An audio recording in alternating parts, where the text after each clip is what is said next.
Matam Amada Manipur ki Chief Minister Oibiramba Lilong Dagi ex-CM Mohammad Alimuddin gi maramda KHANA NEINABA Memorial Lecture ama LAKLIBA February 12 da PANGTHOKLAGANI HAINA the Mohammad Alimuddin Memorial Foundation gi advisor ABUL HASIM BOGIMAYUM na FONGDORAKLI Chaliba thase ki trying thoida laikhidraba HANA gi Chief Minister Mohammad Alimuddin gi Lilong Haurebi Turel ahan bida leiba yumda pangthokadoriba Memorial Lecture adugi matangda ngasi Lilong da pangthokpa pawgi mifam amada Foundation asigi advisor Abdul Hasim na hairiba Memorial Lecture asida miyamna dharma amadi rajniti gi khenaba thamdana saruk yabiu haina appeal tawakli mahakna makha tana hai lamdam asigi hojik oriba fibam asida iramdam asibu Hiram kayada awonba puraklamba amadi hotnaramba miyamna Architect of Manipur haina khangnaba laikhidraba ex-CM Mohammad Alimuddin gumba luchingba ama mathau tare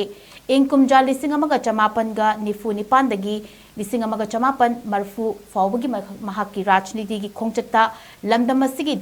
damakta kari tawrami mahakna lamdam asigi CM oiramba Tien kraba matam aduda kari tawrami haibasi lamdam asigi miyamna tangai fadaba khanganba mathau tare lamyamba hijam irabotna lamdam asigi damakta tawramliba hojik fawbagi mirolna thabak ona onthokpa ngamdana leiri loinana ex-CM Alimuddin hiram kayada lamdam asigi awonba puraklambasu mahakna hona jaramba kayadi ngasi fawba thabak oina onthokpa ngamdana leiri Maramasina lamdam asigi miyamda khangminaduna lamdam asigi hojiki amadi tungi mirol singna tangai fadana laikhidraba ex-CM Alimuddin gi rajniti gi khongchata mahakna tawramba thabak thoram sing amadi mahaki wakhalon miyamna khangminaba mathau tarkle Maramasina lamdam asigi miyamna saru yabiu haiki panbayai Memorial Lecture asida former Minister veteran politician Ozoi UNLF ki hanagi chairman RK Megan Eli Sanaya masu saru yagani hairi Adum laba misak amagi maramda magi life and work da aikoni yumpham ojaraga hojiki matamda adum mahakumba leader ama mahakumba luchingba ma Manipur ki darkar leire haina raglaba matam masada aikoina tangai fadana Alimuddin Memorial Foundation na hairiba mifam masi khoi sinjabani hairiba mifam masida mapung oiba khoi gi objective ti aikoi gi hojik leiriba Manipur gi situation asida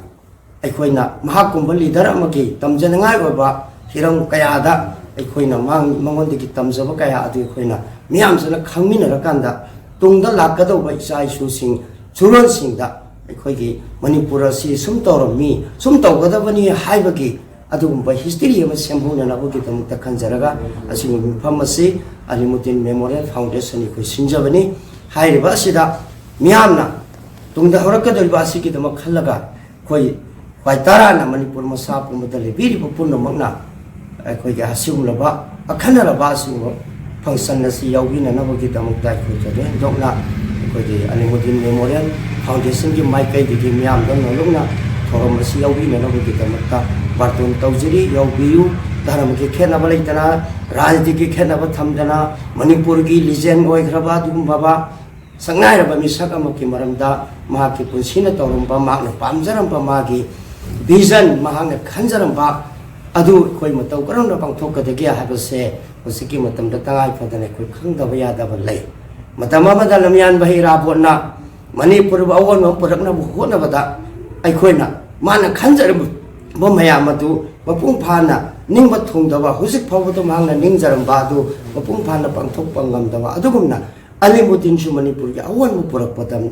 matamda 1948 tagina 1983 fawgi rajniti ki khongchat asina aikhoi ki samaj da kari kana gadagi kadai bu tamjingai oibagi haba pulmaktu khogi hairiba thoram masida kaikhom najariba Sri Okram Joy Singh former minister government of Manipur yaubigani loina na khogi Sri RK Megan Sanaya